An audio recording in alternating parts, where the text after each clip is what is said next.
Hi folks, and welcome to this last class on understanding business strategy. If you remember, we started this course with the understanding that the Greeks attached to the word strategy. For them, strategy meant the work of the general commander-in-chief, the guy that was responsible to prepare the war and sending out the troops in order to win. We now understand that this framing of strategy is completely different from the way that we understand business strategy and strategic thinking today. After that, we described the work of consultants, mostly with the work of the Boston Consulting Group, whose job was try to maximize the way that corporations were transforming inputs into outputs. We have seen both the learning curve theory and the portfolio analysis theory.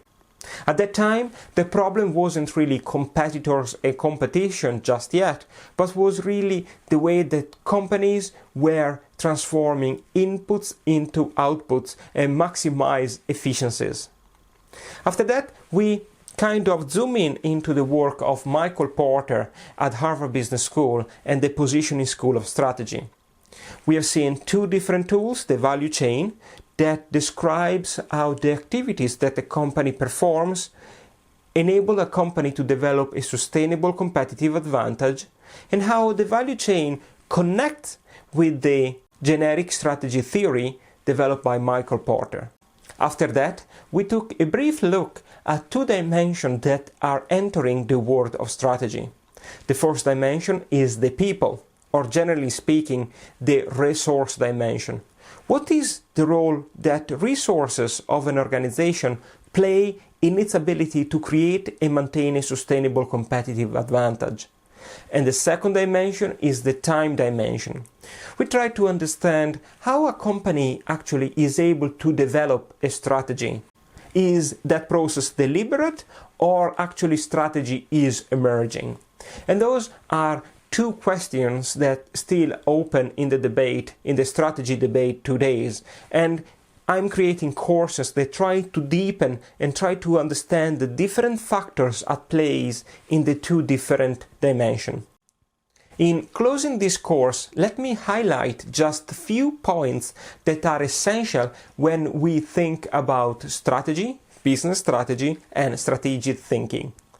The first point that I want to make is that this course is just my interpretation of the development of strategy in an historical perspective. Obviously, the debate of strategy and strategic thinking and its evolution is much bigger than the material that you can find on this course.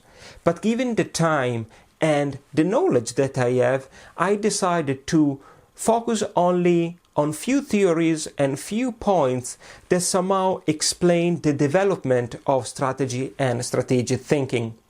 By all means, I would love a rich discussion in this course with different opinions and different ideas on how strategic thinking evolved over time. The second point is that you probably have more questions now regarding strategy and strategic thinking than those you had at the beginning of the course. And that is completely fine, as long as those questions are better questions. What is a better question? A question is better when it is based on more knowledge, when it is more informative. The third point is that I have created this course that plays strategy in historical perspective because my strong belief is that in complex subjects like strategy and strategic thinking, it's only when we put its tool on an historical perspective that we actually become able to use them properly. If I show you a value chain analysis or a portfolio analysis, without explaining you the reason why they were created and which sort of problem they try to solve, you will use them. It's possible. You can use them, but you won't have a deep understanding of the reason why you are using them. The fourth point is that strategy and strategic thinking really emerged in the 50s and was an attempt to cope with the increasing international competition in many different industries. But as an infant, Strategic thinking made its first steps very slowly. So we had only few main theories emerging during the 50s and the 60s. It was only through the 80s and 90s that the speed at which new strategic theories were emerging speed up big times. The fifth and the last point is just my hope. My hope that this course made you more curious about the fascinating world of strategy and strategic thinking. And also that you are asking yourself the question, where am I in my strategy development process? Am I stuck in trying to improve the efficiency in my organization? Or am I trying to position my organization in a part of the industry that is more profitable? Or even trying to change the industry and create a new industry? Or am I trying to understand how I can use the resources of my organization to achieve a sustainable competitive advantage?